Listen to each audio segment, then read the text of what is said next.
What is going on, y'all? It is your girl, Biola Akani, here with a new YouTube video. Welcome back, y'all. I hope that you are embodying the practices that are supporting you in feeling good in your bodies. As you can probably see somewhere on the screen by the title, this is actually a part 2 to episode 7 of our 8 Limbs of Yoga series.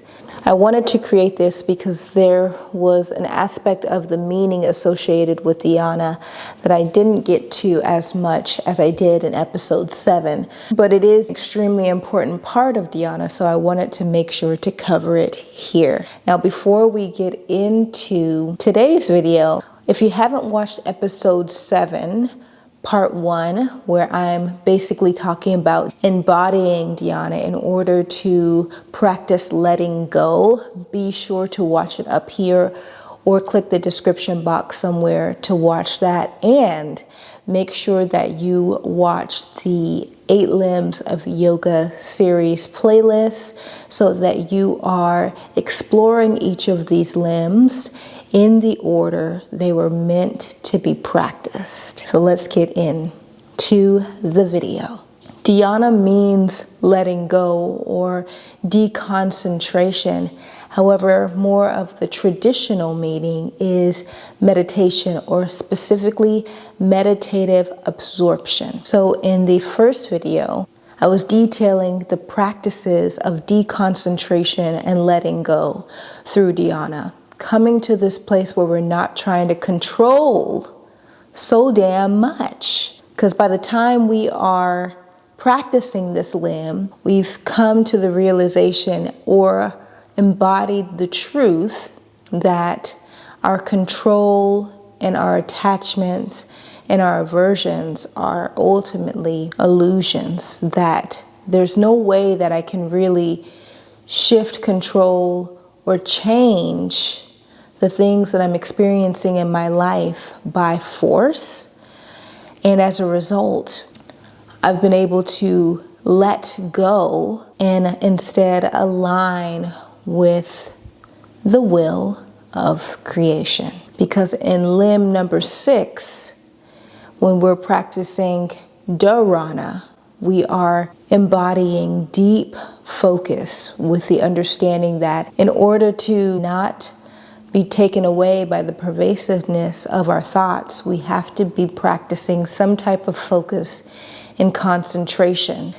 Now, when we get to this limb, to Dhyana, limb number 7, we start to move away from focusing so much because there's already been a mastery that we've had with deep focus and concentration to the point where we are no longer reactive or responding to external stimuli automatically.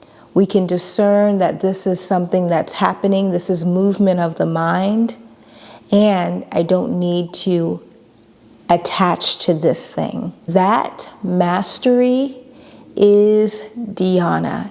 It is meditative absorption. When we get to meditative absorption, meditation or our meditation practice becomes a state of being. Literally, we are meditating from morning to night without even thinking about it, because we've mastered concentration and focus and not being at the will or the whim of our wayward, pervasive thoughts. We're instead utilizing the breath and the mind to shift our consciousness, and as a result, manipulate things into moving from a place of wisdom. That is like the holy, holy grail, where you are no longer responsive to external stimuli. And meditation literally becomes like a state of being for you. So there's never a moment that you are not meditating when you are practicing Dhyana. Meditation is now your default setting. From the time you wake up to the time you go to sleep, when you're on the toilet, when you're wiping your ass, when you're brushing your teeth, when you're making your coffee, when you're cooking breakfast, dinner, lunch, whatever, when you're going shopping. Bitch, meditative absorption is your everyday move by the time you get here. You are in a meditative state. I wanted to create this video, this part 2, because that's such a huge part of this limb. And it takes a lot of practice to get there, of intentionally and compassionately practicing and embodying each of these limbs to the point where they become your default setting. Ooh. The more I continue to progress through these limbs, I just become aware of how much practice is required. I desire to embody for myself because the mind is a very interesting thing, and being aware of the trappings and the patterning of the mind is liberty. And as a result, you become extremely aware that things move and change, and you can also be the creator of that movement and that change from a place of deep understanding. And as a result of that, we can let go and let God. I hope y'all enjoyed part 2 of this quick video.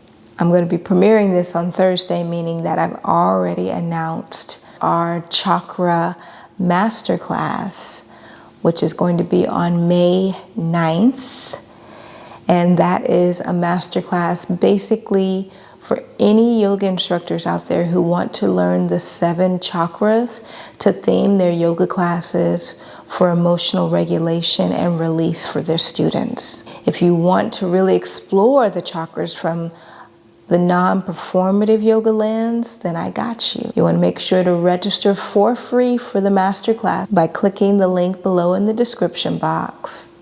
You'll get some information from me once you sign up, and I look forward to seeing you on May 9th at the masterclass. In the meantime, be on the lookout for episode 8 of our 8 Limbs of Yoga series. Ooh, I'm excited.